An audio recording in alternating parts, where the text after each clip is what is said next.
Lehendakari jauna, Eusko Legebiltzarreko lehendakari anderea, aldun nagusia, kate jauna, sailburuak, errektoreak, agintariok, adizkideok, bankideok, egunon guztioi, eta mila esker Nanogune Ikerketa Kooperatiboko zentroaren 10. urteurreneko ekitaldi honetan gurekin izateagatik. Duela 10 urte justu, 2009. urteko urtarrilaren 30. Nanogune zentroaren irekiera ospatu genuen 2 urte tardiko lanaren ondoren. 2 urte horietan goi mailako azpiegitura sortu genuen, eta aldi berean munduko bazter guztietako ikertzaileak, puntako ikertzaileak geure ganatu genituen. Balebide oparoak eta aholku ezin hobeak jaso genituen eta jasotzen ari gara, apustua egin genuen, ausardiaz eta etorkizun zenaz egindako apustua. Gure agintariek garbi izan dute Euskal Herriaren garapenak berrikuntzaren bidetik etorri behar duena, horregatik, horri esker sortu genuen Nanogune.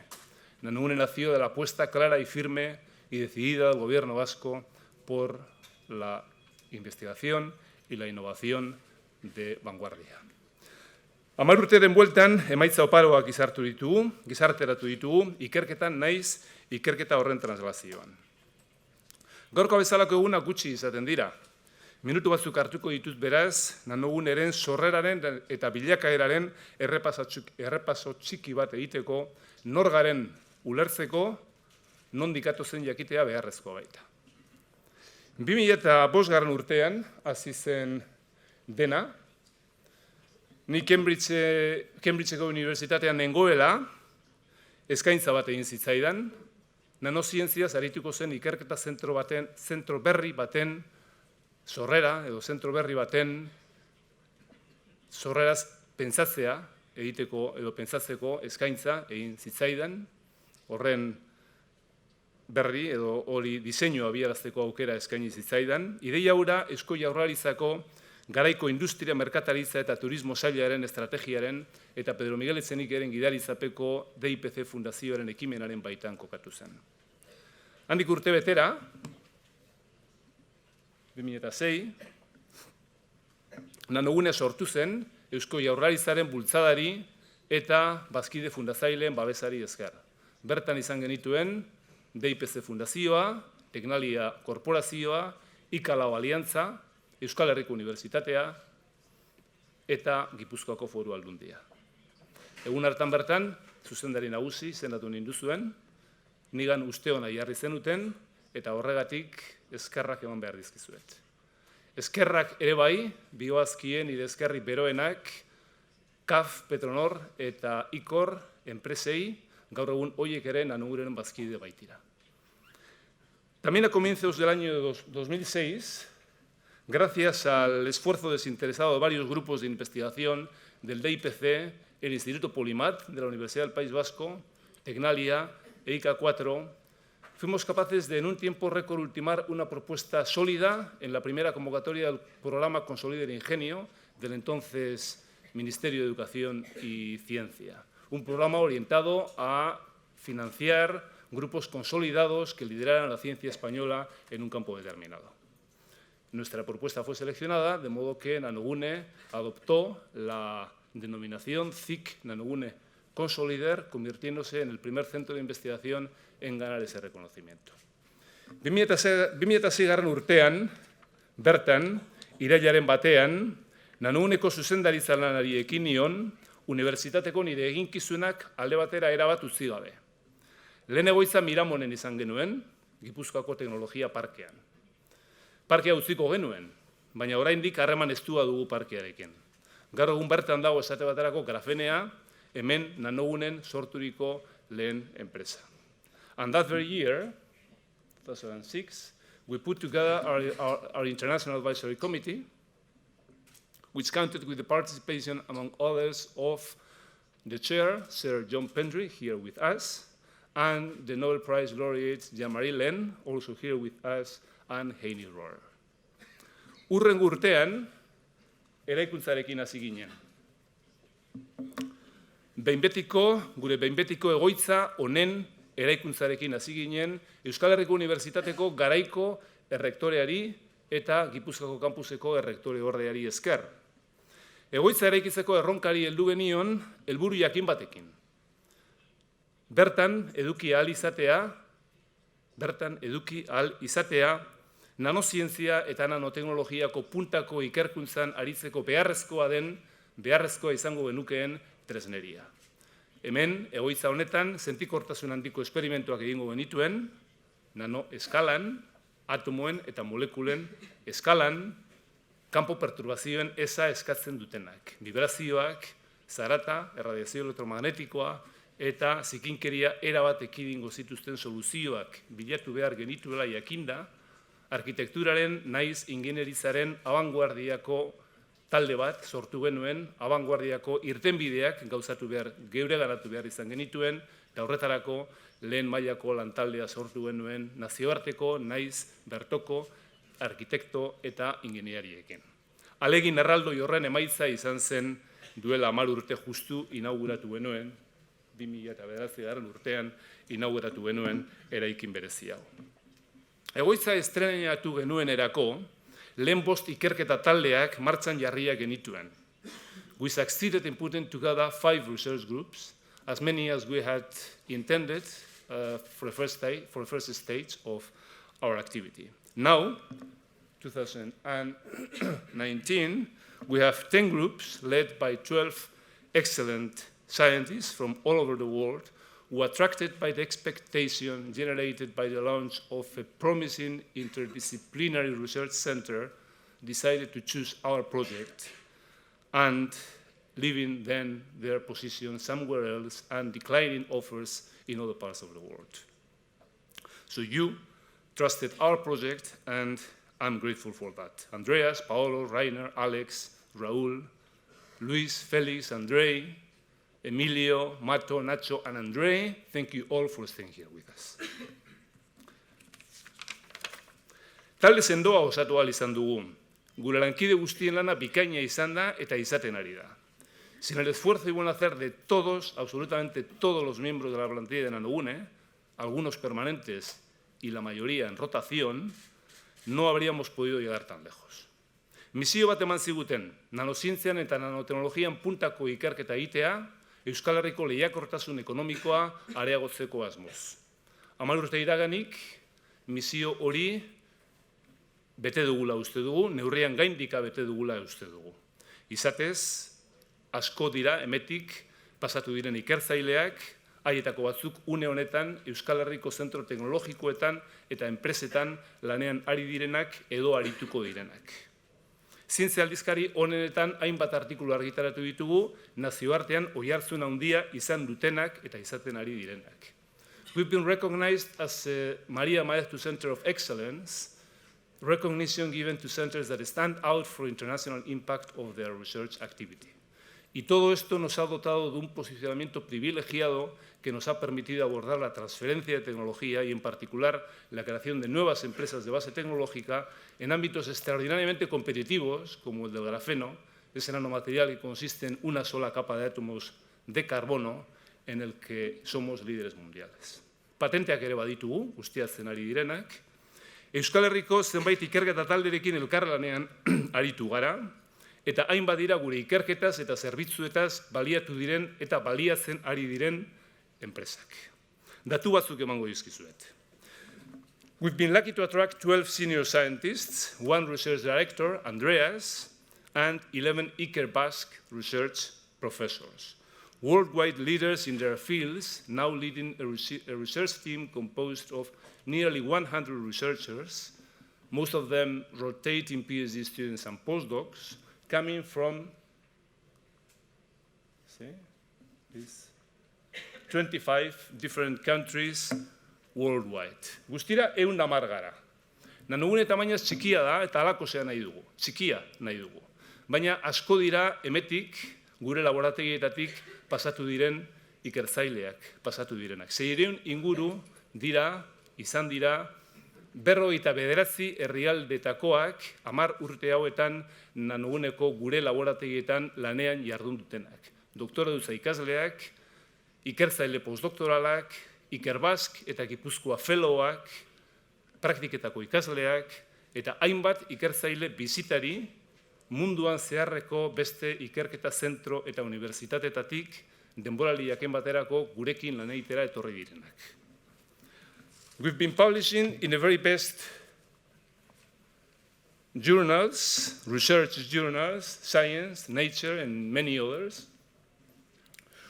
During these 10 years, we've published more than 800 papers that have been cited internationally about 17,000 times. Quite extraordinary for a small center like Nanogune in such a short period of time. These papers have been published in collaboration with more than 500 universities and research institutions, in particular, including the University of the Basque Country, Mondragon University, other cooperative research centers and Berks, and several technological centers. These papers, most of them led by us, have been published in collaboration with more than 2,000 researchers worldwide. During these 10 years, 39 PhD students, most of them enrolled at the University of the Basque Country, have completed their PhD here at Nanogune with us. Most of them now pursuing their career somewhere else. Many in academia, some of them at technological centers and industry here in the Basque Country and worldwide. We still have more than 30 PhD students that are now working here at Nanogune, eta beste hainbat dira, gure zuzendaritzapean, gradu edo master tesia egiten ari direnak. Patenteak ere baditugu, 14 patente guztira, horietatik 9 ustiatzen ari gara dagoeneko, lizentzia hitzarmenen bitartez arlo hauetan. Advanced Materials, Medical Diagnosis, Scientific Equipment. Zenbait enpresarekin harremanetan aritu gara, maila ezberdinetan. Intel enpresa erraldoiak esate baterako gure ikerketaren zati bat finantzatzen du, espintronikaren eremuan, arlo horretan egiten ari garen ikerketa bikainaren erakusle. Beste enpresa batzuei epe mozagoko zerbitzuak eskaintzen dizkiegu, adibidez, hauxe da kasua, nazioarteko Thermo Fisher enpresaren kasua edo Euskal Herriko Fagor Automation enpresaren kasua. Baina adibidea besterik ez dira. Beste hainbat enpresa ere baititugu bezero. Arlo hauetan. Advanced Materials, Semiconductor Industry, Health, Cosmetics, and others, mainly in these fields. Y además, hemos creado 5 empresas de base tecnológica y hemos participado en la creación de una 6ª, Biotech Foods. La primera grafenea fundamos en 2010, solamente un año después de la inauguración de Nanogune, con la misión de producir y comercializar obleas de grafeno, ese nanomaterial en el que éramos y seguimos siendo líderes mundiales.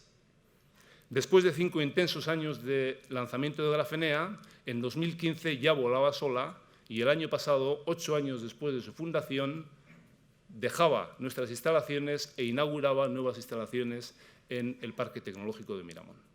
Hoy en día no solamente Nanogune sigue siendo líder mundial en la investigación del grafeno, sino que además Grafenea es líder mundial en su producción y comercialización con una cuota de mercado mundial próxima al 30%.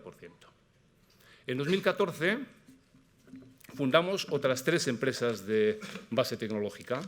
Simune was launched as a joint venture with 4 leading scientists with the mission of commercializing atomic scale simulations and tools.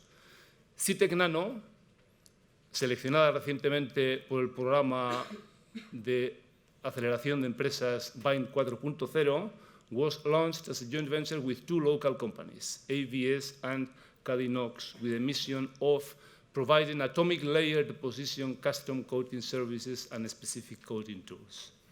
Evolgene was launched in the framework of an idea supported by the Entrepreneurs Fund of Repsol for the reconstruction of ancestral enzymes with a wide range of industrial applications. And so far, Simune and CITEC Nano are now, we could say that they are now nearly in a position to fly alone, and we are now focusing our efforts in the launching of Evolgene, and also Prospero Biosciences, which is our fifth spin-off company, which was founded more recently in the framework of a collaboration with the University of Hamburg. Eta guztia egiteko, finantziazioa behar izan dugu. Publikoa batez ere, baina pribatu ere bai neurri handi batean. Con una inversión hasta la fecha de 50 millones de euros en la construcción del edificio y la adquisición de equipamiento, hoy en día por cada euro que recibimos del gobierno vasco, esencial para seguir haciendo investigación de frontera, somos capaces de atraer otro euro de convocatorias o de fondos competitivos de fuera del País Vasco. 1 millón de euros anuales de la Administración General del Estado, 1,5 millones de convocatorias europeas y casi 1 millón de euros de fuentes privadas. La apuesta que hizo el Gobierno vasco hace ya algo más de 10 años con el lanzamiento de un centro como el nuestro ha dado sus frutos, si bien, lógicamente, nos queda aún un largo camino por recorrer. Estamos convencidos de que debemos seguir apostando por combinar una investigación fundamental, ese tipo de investigación cuyas aplicaciones aún desconocemos, con actividades específicas de investigación industrial y desarrollo experimental orientadas a aprovechar en todo momento las oportunidades que se nos presenten por el camino. Así hemos hecho con Grafenea, Simune, Citec Nano, Evolgene y Prospero, y así lo haremos en el futuro.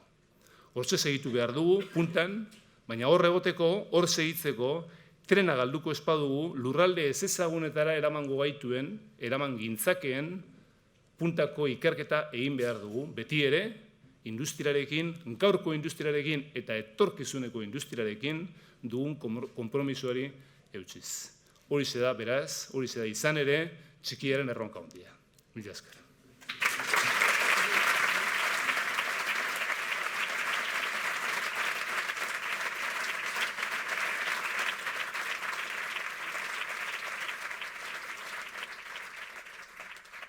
Orain, gure 10. urteurrena ospatzeko bideo bat ikusiko dugu. Nanoguneri buruz eta nanozientziari buruz zerbait aipatzen duena. Ahora vamos a ver un vídeo conmemorando el 10º aniversario de Nanogune sobre sobre lo que es Nanogune y lo que es la nanociencia. We're going to see a video now about Nanogune and nanoscience as we are celebrating now the 10th anniversary.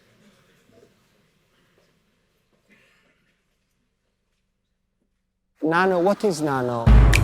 Think about the dimension of a coin and try to put them in a path of 10,000 kilometers. It comes from Greek word nanos, that means dwarf, a very little tiny creature. About that big. We don't see. 1 nanometer is 10 to minus 9 meters. Nanoids in our body. And we have this very special microscope that you can see the signal atoms. And not only see them, but you can also pick them up and move them and manipulate them. So we can zoom in into almost anything. So it feels like you're walking into Legoland. So once we can know, understand and manipulate processes at the nanoscale, we can reach some big technological advances. In physics, chemistry, electronics, biology, medicine, energy, engineering. I know that I can do this. From the moment that we woke up and until we go to bed, it's a part of our life. It's within the carton of milk and it's a coating on your sunglasses. Nanofibers that make our jackets more resistant to water or to flame. Nanocellulose that they can be used as prostheses. If it wasn't for people having figured out how to put information into magnetic nanocrystals, YouTube as we know it wouldn't exist. Nano is that important because we are challenging huge problems like the climate change. Imagine using the excess waste heat from an exhaust engine to power your mobile phone. This is where nano plays a key role for cleaning of the environment, cleaning of gases, cleaning of waters. But much more important in the direction of medical diagnostics, medical therapies. The aim of this research is to find new mechanisms and develop new drugs to cure disease such as cancer.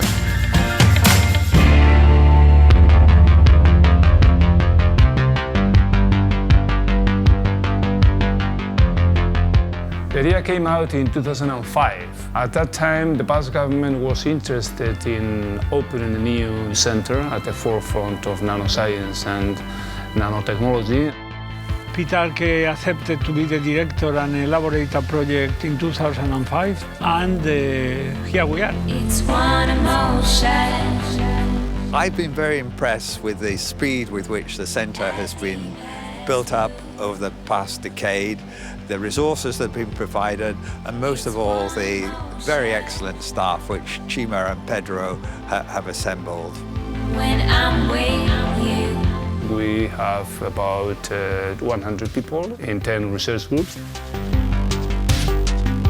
The collective group of NanoUne are key in our success, but always behind a collective group there is a leader, and I think NanoUne will have not reached the level it has had without the tenacity, the will and the power, and also the intellectual vision of his director, Chema Peter. We've started contract research with industry, locally and worldwide.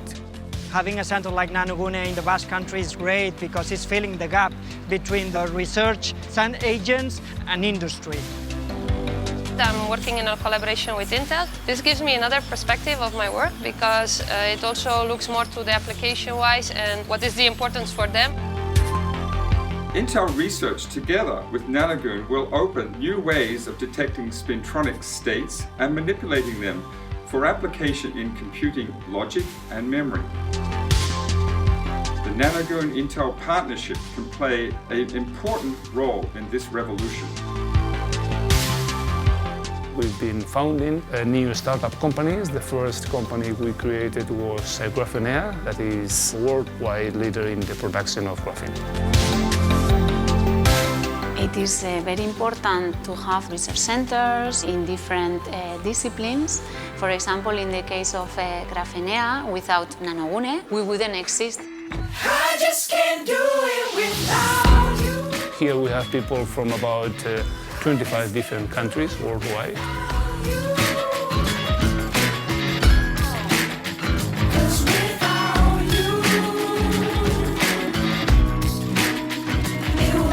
The most gratifying thing of coming back home is to apply all the experience and knowledge I gained all those years abroad, here, home.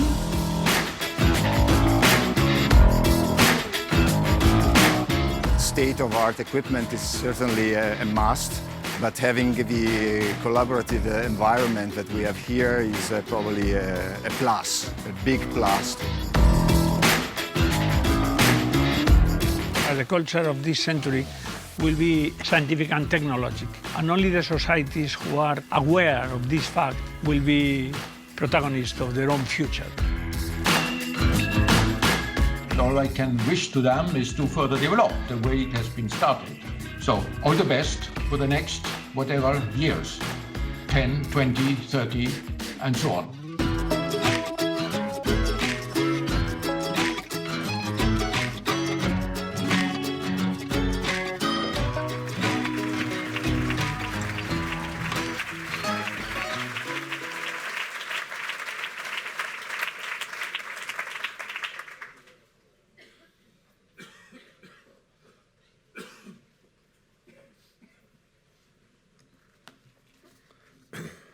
Lehendakari jauna, adiskideok, bihotzez eskertu nahi dizuet gaur hemen gurekin izateagatik.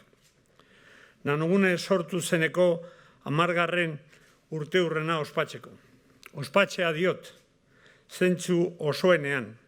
Erabat asmatu bai genuen zentru honen sortzearekin. Eta urte hauetan egin dugun ibilbidearekin.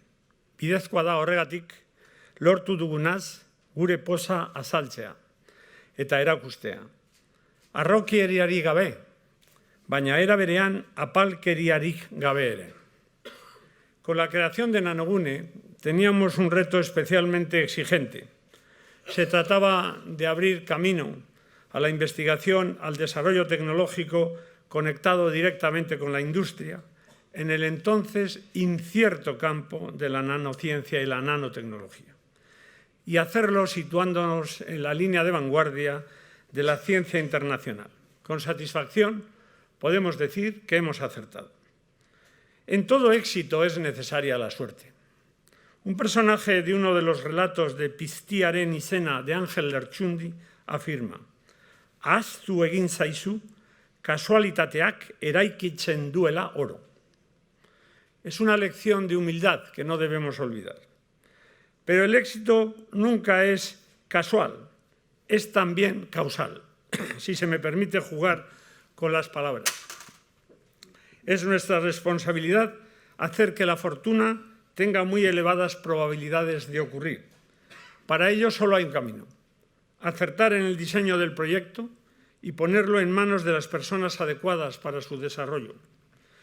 Pero son los resultados el termómetro ineludible del éxito o fracaso de un proyecto.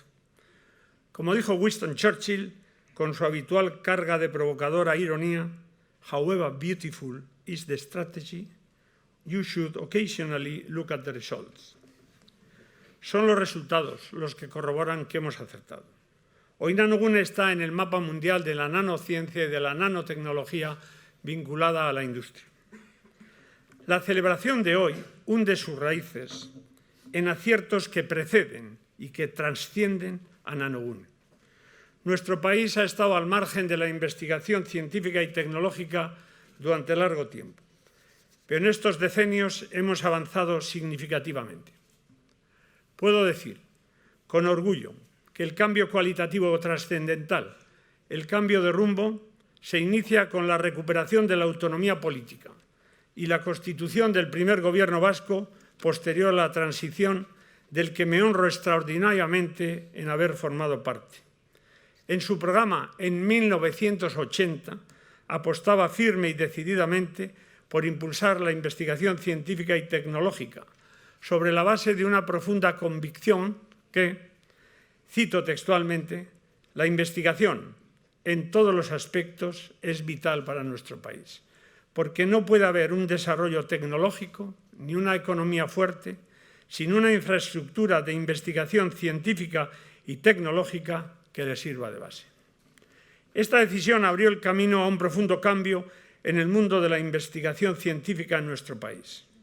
Y hemos tenido la fortuna de que los sucesivos gobiernos, todos, sin excepción, hayan acertado en desarrollar el camino abierto por aquel primer gobierno.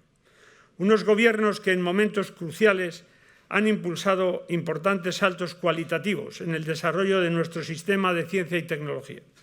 Uno de ellos, por fortuna, no el único, es la creación de los TICs, asociados para siempre al nombre de Lehendakari Ibarretxe y de Joseba Jaureguizar. El éxito de Nanogune tiene firmes cimientos. Se asentaba en una sólida experiencia en la vanguardia internacional de la ciencia y en las relaciones con una parte de la élite científica que lleva aparejada. Ello nos posibilitó con la cualificada contribución de un comité científico asesor excepcional a atraer a investigadores de primera línea internacional. Tarea difícil, porque hoy la cima del talento creativo elige dónde trabajar, requiriendo las condiciones, no solo científicas en muchos casos, que le permitan mantenerse en la élite. It is with real pleasure and deep gratitude that I welcome today two members of our scientific committee, Sir John Pendry, who was our host in the first committee meeting that it was made at Imperial College, London, and Jean-Marie Lehn. Thank you very much, John. Merci beaucoup, Jean-Marie. But I would like also to pay a special tribute to another member of the committee, who is no longer with us, Heinrich Rohrer, one of the founding fathers of nanotechnology, helped us from the very beginning. Kroto is also not with us. Yes. Both are Nobel Prizes. They are not with us. I hope this is not a tendency for the future of the third member of the picture. Rohrer, one of the founding fathers of nanotechnology, helped us from the very beginning, enthusiastically and efficiently. Pero el éxito requiere también de los medios necesarios, sin los que es casi imposible, especialmente en algunos ámbitos. La nanociencia y la nanotecnología requieren, entre otros, unas estructuras arquitectónicas de ingeniería muy sofisticada. Nuestras instituciones hicieron posible que Nanogune dispusiera de los medios necesarios para explorar las fronteras de lo desconocido. El Grupo Parlamentario Vasco en las Cortes merece, junto a ellas, un agradecimiento especial. Es recurrente la referencia a los remeros y a la necesidad de que nuestros esfuerzos vayan en la misma dirección. Fuenterrabía. Pero Oteiza añade un importante matiz. Afirmaba que quien innova, quien crea algo nuevo, hace como los remeros vascos, avanzando hacia adelante, pero remando de espaldas, mirando hacia atrás, hacia el pasado, para poder así reinventar sus claves. Quiero añadir algo evidente. En la trainera el patrón mira hacia adelante, hacia el futuro, hacia la meta que deben alcanzar. Esta es la referencia que debe tener Nanogune. Mirar al futuro aprendiendo del camino recorrido. Quiero felicitar de corazón a la Junta de Nanogune, a todo el personal técnico y de administración de Nanogune, a todos los investigadores de Nanogune, con el director de investigación Andreas Berger al frente. Todos ellos construyen Nanogune día a día. La ciencia es una obra colectiva. Yo creo en el trabajo en equipo, pero también creo que hay personas singulares. Una de ellas es Chema Pitarque, su director general, sin el que estoy convencido Nanogune no sería lo que es. Su condición de excelente científico no es ajena a su acierto en la conducción de este centro, pero tampoco su singular capacidad de entrega, su tenacidad y su generosidad. Las celebraciones son satisfactorias cuando se vinculan al éxito, como es el caso que hoy nos reúne aquí, pero son estériles si no son un acicate para seguir superándose en el futuro. La conmemoración de hoy es un trampolín para superar cualitativamente lo alcanzado hasta aquí. Soy optimista. Disponemos del proyecto adecuado, de las personas idóneas para llevarlo adelante y del compromiso de las instituciones para hacerlo posible. El desafío es grande, pero también lo es la ambición y la determinación con la que nos enfrentamos a él. Para terminar, agradecer y felicitar a nuestras ministras, a Cristina Uriarte y al Departamento de Educación por su espléndido programa Ikerbasque. Y last but not least, más importante, una felicitación especial al Departamento de Industria y a su consejera Arantxa Tapia por su liderazgo del programa CIC. Nos tendrá a su lado. Es una gran satisfacción y un enorme orgullo poder celebrar este aniversario en compañía del Lehendakari Urkullu, que honra con su presencia el proyecto que pusimos en marcha hace 10 años. Lo es especialmente porque expresa la firme implicación de nuestras instituciones con el reto que tenemos por delante. Eskerrik asko. Lehendakari jauna, Olano jauna, agintariak, adiskideok, egun handia da gaurkoa guretzat. Onaino egin dugu ibilbidea malkarra izan da, baina baita gozagarri eta emankorra ere. Gure ibilbidean hasi baino ez dugu egin. Abiaburu berria da guretzat gaur ospatzen dugun urteurrena. Etorkizunak jartzen dizkigun erronka berriei aurre egiteko oinarria. Seguro nago etorkizuna ere orain arteko ibilbidea bezain oparoa izango dela. Gure indar eta gaitasun guztiak jokoan jarrito ditugu are oparoagoa izan dadila. Mil esker, eskerrik asko.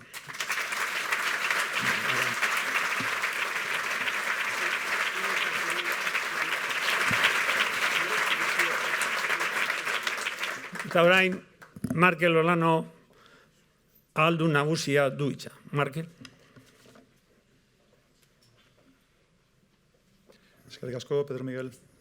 Lehendakari jauna, Batzar Nagusietako presidente anderea, Legebiltzarreko presidente anderea, Batzar Nagusietako alkate jauna, eta etorri zareten herri ordezkari guztiak, eta famili oso bat, ez, hemen dago, Nanogune familiari baita ere zorionak, 10 urte egin dituzuelako, eta etorri zareten guztioi, beste guztioi, egun on.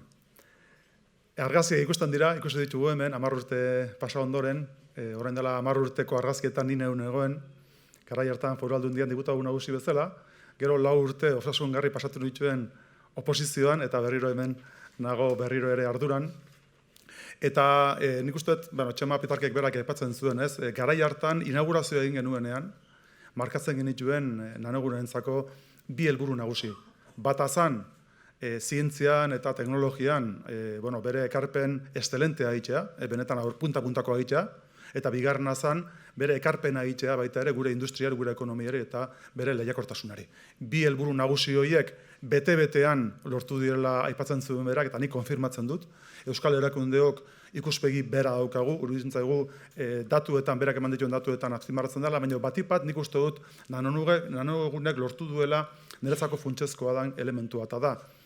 10 urte ondoren dela Euskal zientzia eta teknologia ekosistema horretan partaide oso importante bat eta gainera lidergo puntu batekin. Nik uste dut bere arloan, bere atalean eta ekosistema osorako ekarpena funtsezkoa egiten duela. Beraz, aitortzen dizuet, egin duzuen lana eta desio dizuet hemendik aurrera ere horrela jarraitzeko.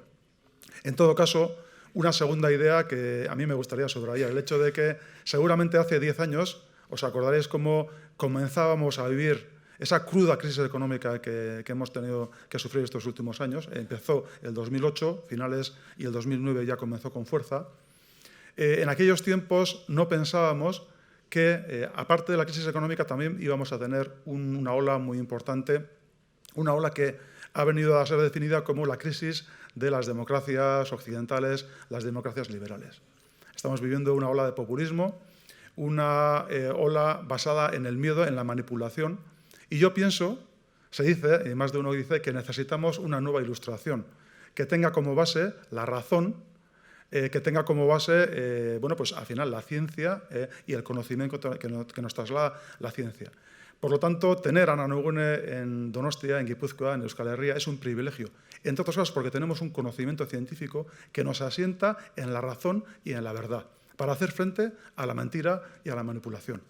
Eta nik uste dut mundu guzti honetan, daukagun olatu horretan, horrelako erakunde batek biziraupena edukitzea eta gainera gu guztion rekonozimentu edukitzea eta legitimitatea edukitzea, gaurko egun batean, hori funtsezkoa dela.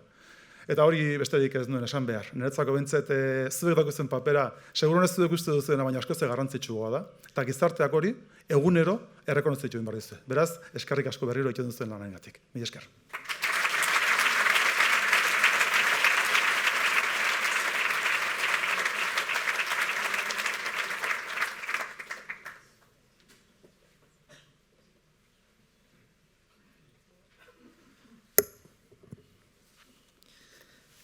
Eusko Legebiltzar buru anderea, beren beregi aipatuaz batera, gainontzeko herri agintari, herri ordezkari, lehendakari oia, Euskal Herriko Unibertsitateko errektore anderea, errektore oia, Mondragon Unibertsitateko errektore jauna, jaun andreok, guztiok, Nanoguneren arduradunok eta kideak goraipatuz gaurko honetan, egunon guztioi. Eta eskerrik asko Nanogunei, zuen gonbidapenagatik, zuen hitzengatik, eta batez ere 10 urte hauetan egindako ekarpenagatik, gaur azaldu duzuen poza partekatzen dugularik, bai Pedro Miguel Etxenik jaunak eta baita Txema Pitarkek adierazitako poza hori. Irakaskuntza bat, lorpen bat eta datu bat nabaritu ditut Nanoguneren urte hurrena ospatzeko. Hasteko Nanogunek eman digun oinarrizko irakaskuntza. Eta hala aipatzen dut. Nanozientziak eta nanoteknologiak ahal izugarria dute, eraldatzeko moduko ahala. Etorkizunerako oinarrizkoak diren sektoreak aldatzeko ahala ematen du, eraldaketa horrek, hau da, osasuna, fabrikazio aurreratua, energia edo ingurumena. Irakaskuntza bat eta lorpen bat. Zientziaren garapenean 10 urte ez dira ezer. Baina hamarkada bakarbetan Nanogunek lorpen izugarri bat izan du. Hau da, nazioartean puntako zentro bilakatu da. Irakaskuntza, lorpena eta datu bat. Hemen ere ikusi egin duguna eta nik azpimarratu egin nahi dudana. 10 urte hauetan 14 patente eta horietatik 9 ustiatzen ari dira. Datu honek erakusten du nanoaren aldeko apustuak ezagutza eta talentua eraman dituela Euskadiko industria enpresara. Una enseñanza, un logro y un dato para celebrar este 10º aniversario.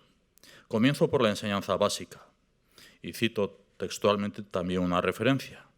El potencial transformador de la nanociencia y la nanotecnología permiten cambiar la materia en su escala más diminuta para obtener resultados en nuestra escala.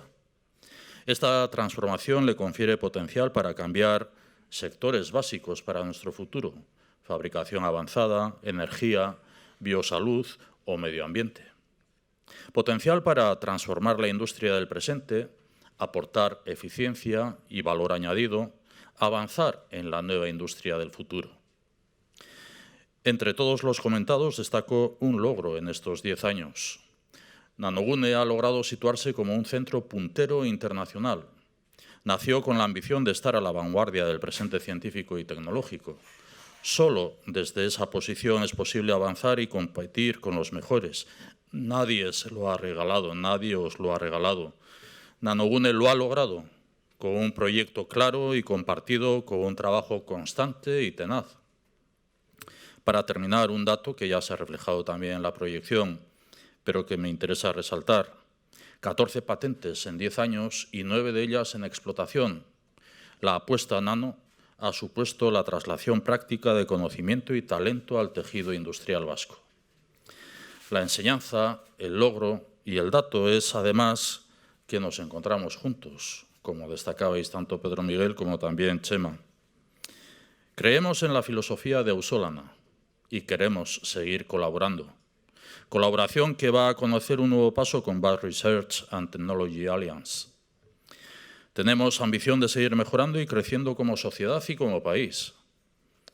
Nanogune demuestra que Euskadi mira al futuro y que, aprendiendo del camino recorrido en la similitud también que ha hecho Pedro Miguel, remamos juntos para avanzar, para progresar y mejorar. Habéis confiado en el futuro de este país y así confiamos también en vosotras y en vosotros.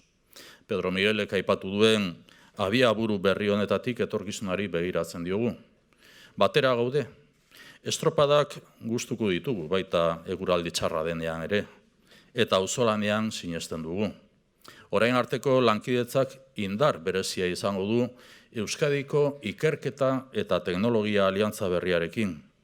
Elkarlanean jarraituko dugu. Gizarte eta herri bezala hobetu eta hazi nahi dugulako. Nanoaren aldeko apustuak etorkizun luzea du Euskadin. Beraz, gaurkoan zorionak Nanogune eta bihotz-bihotzez eskerrik asko guztioi.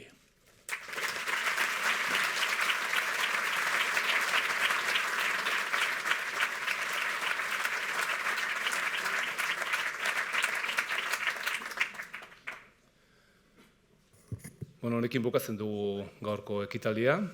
Orain berriro mila esker guztioi, ona etortzeagatik eta gurekin egun hau partekatzeagaitik. Orain denporatxo bat izango dugu koktel bat elkarrekin hartzeko. Beraz, egon zaitezte hemen inguruan koktelaz gozatzeko. Mila esker berriro.